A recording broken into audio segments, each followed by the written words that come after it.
Smooth Talk, and it's a very hard film to describe because what happens in this film is only a small part of the story, and much more important is what we feel about it and how we feel about it. And for me, at least, Gene, the questions that I had to ask coming out of the movie as to what was this movie really about. The movie stars Laura Dern, who was the blind girl in Mask, as a small-town teenager whose father is distant and vague, whose older sister is always on her case, whose mother loves her but has problems of her own. And at the age of about 14, this girl discovers boys, not sex, but just boys, who tell her that they like her. One of them even sings in her ear. And this acceptance is a wonderful discovery for her, so she starts hanging out at the local mall and the drive-in restaurants, because that's where the boys are. And she tells her parents she's at the movies or studying or something. In this scene, she gets caught in a lie. Get off my back. You know, you're always at me, Mom. I'm at you because I think I know what you're doing. You don't know anything. And I'm not doing anything. Connie, Laura's mother called this morning. She made Mom nervous. And you believe her and not me? If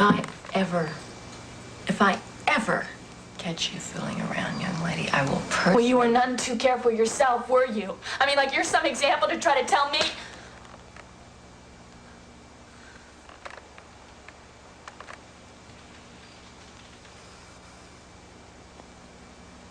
You make me want to laugh. The movie takes a strange and threatening turn when an older local man, played by Treat Williams, notices her, starts to follow her, and turns up on Quiet Sunday with a friend when she's alone at home. Don't you want to go for a ride?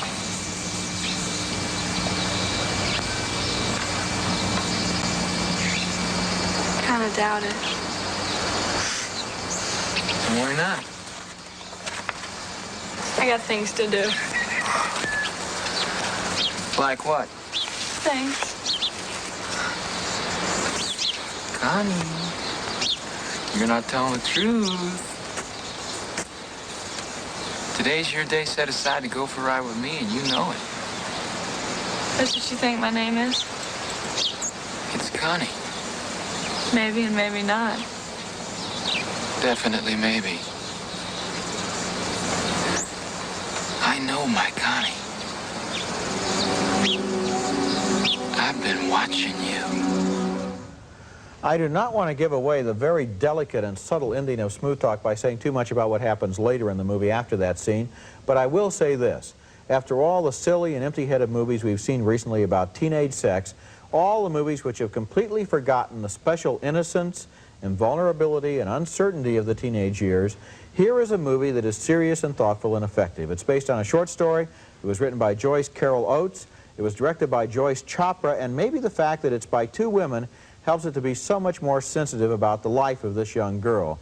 That and the absolutely convincing performances by Laura Dern and by Treat Williams in this movie. Yeah, that last line at the end might throw people off and think this is some kind of threatening horror film, and we should clear that up. Absolutely not. In a way, it's a horror film that, in the sense of how horrifying the adolescent years can be. I think this movie is very clued into, and the performance is beautifully done by this young actress, of just how terrifying those years are. You're completely at sea. You don't know what you're doing. Your body is telling you to do things, your mind can't keep up with it.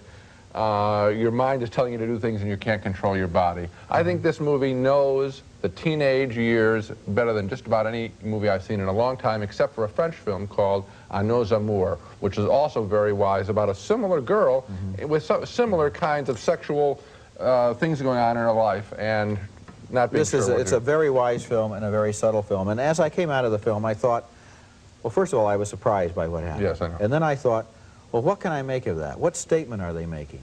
And finally I realized how original this film is in the sense that it's really not making a broad statement about adolescent girls. It is, like the good short story that it's based on, a story about the particular things that happen on this particular day with these particular characters, and I will not soon forget them.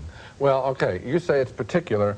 I think that this sort of thing can happen to a lot of people in a generic sense. The feeling, yes, is generic. Yes, that's true. The episode is particular. And we both like Smooth Talk. That's the film we're talking about. Despite some early awkward scenes, this film really accurately depicts the agonies of adolescence.